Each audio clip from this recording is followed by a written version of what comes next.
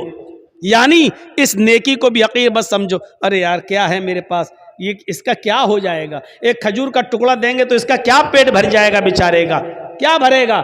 نہیں، اللہ کے نبی اکسا رہے ہیں، ابھار رہے ہیں، اگر تمہارے پاس کھجور کا ٹکڑا ہو تو تم اس کو بھی صدقہ و خیرات کر کے اپنے آپ کو جہنم سے بچاؤ۔ فاتقوا النار ولو بشق تمرہ، اپنے آپ کو دوزخ سے، جہنم سے بچاؤ، اگرچہ تمہارے پاس کھجور کا ٹکڑا ہی کیوں نہ ہو، صدقہ و خیرات کرنے کے لیے کرو۔ وہ حدیث یاد ہے نا، بخاری کی، حضرت عائشہ فرماتی ہے کہ میرے پاس ایک مانگنے والی آئی، جاءتنی سائلہ، میرے پاس مانگنے والی آئی، ومعہا صبیان، اس کے ساتھ 2 چھوٹے چھوٹے بچے تھے، مانگنے لگی، میرے پاس ایک کھجور تھی، میں نے وہ کھجور لا کر اس عورت کو دے دیا، اس کھجور نے اس کے 2 ٹکڑے کر دیے، ایک ٹکڑا اس بچے کو دے دیا، ایک ٹکڑا اس بچے کو دے دیا، ایک ٹکڑا اس بچے کو دے دیا، ایک ٹکڑا اس بچے کو دے دیا، اور اپنا خود نہیں کھایا، ان دونوں بچوں نے آدھی آدھی کھجور کھا لی اور چلی گئی وہ عورت اپنے بچے کو لے کر، بچوں کو۔ اللہ کے نبی صلی اللہ علیہ وسلم جب گھر میں آئے تو حضرت عائشہ نے پورا منظر بیان فرمایا، تو اللہ کے نبی صلی اللہ علیہ وسلم نے فرمایا وجبت علیہ الجنہ، عائشہ جو عورت اپنے بچوں کے کھانے پینے کی آزمائش میں مبتلا کر دی گئی، جو اپنے بچوں کی پرورش میں آزمائی گئی اور اس آزمائش میں پوری اترتی ہے، اس عورت کی اوپر جنت واجب ہے۔ یعنی اس عورت نے خود بھوکا رہ کر اپنے بچوں کو آدھی آدھی کھجور دے دی، اپنے بچوں کو ٹکڑے دے دیے کھجور کے، خود بھوکی رہ گئی، اللہ تعالیٰ نے اس عورت پر جنت واجب کر دی، یعنی اس عورت کی اوپر جنت فرض ہو گئی، جنت واجب ہو گئی۔ غور کیجئے، کھجور کا ایک کھجور تھی، حضرت عائشہ نے وہی دے دی۔ اب آپ کہو گے ایک کھجور میں کیا ہوتا ہے، نہ عورت کا پیٹ بھرا نہ بچوں کا، لیکن حضرت عائشہ نے ایک کھجور تھی وہی دے دی۔ مسلم شریف کی حدیث میں 3 کھجوروں کا ذکر ہے، ایک کھجور اس عورت، 3 کھجور حضرت عائشہ نے اس عورت کو دے دی، اس عورت نے ایک کھجور اس بچے کو دے دی، ایک کھجور اس بچے کو دے دی، اور ایک کھجور اپنے کھانے کے لیے رکھ لی، بچوں نے اپنی اپنی کھجوریں کھا لی، اور ماں جب کھجور کھانے لگی تو بچے اپنی ماں کے کھجور پر جھپٹ پڑے، ماں کو رحم آ گیا، ماں نے دیکھا کہ بیٹوں نے، میرے بچوں نے اپنی اپنی کھجوریں کھا لی، لیکن ابھی بھوکے، تو ماں نے اپنی کھجور نہیں کھائی بلکہ اس کھجور کے 2 ٹکڑے کر کے آدھی اس کو دے دی، آدھی اس کو دے دی، اور ان بچوں نے یہ آدھی آدھی کھجور بھی کھا لی اور ماں نے خود کچھ نہیں کھایا۔ جب حضرت عائشہ نے یہ منظر اللہ کے نبی کو بتایا تو اللہ کے نبی کی آنکھوں میں آنسو آ گئے اور روتے ہوئے فرمایا وجبت علیہ الجنہ، اس عورت نے اپنے اوپر جنت واجب کر لی۔ کسی بھی نیکی کو حقیر مت سمجھو، چھوٹی سے چھوٹی نیکی کو بھی حقیر مت سمجھو۔